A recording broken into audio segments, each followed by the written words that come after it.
Okay, we're just coming to a XR6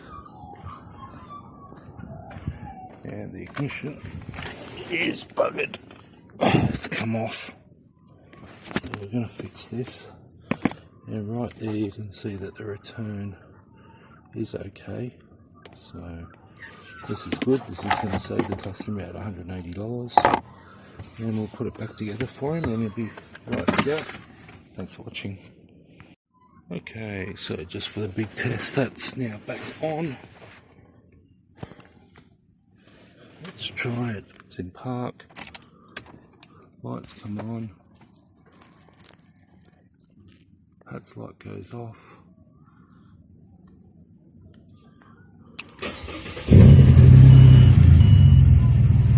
Car starts, spring loads back. Perfect.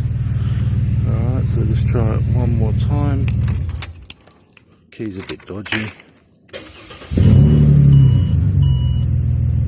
Yep, we're done. Alright, thanks for watching.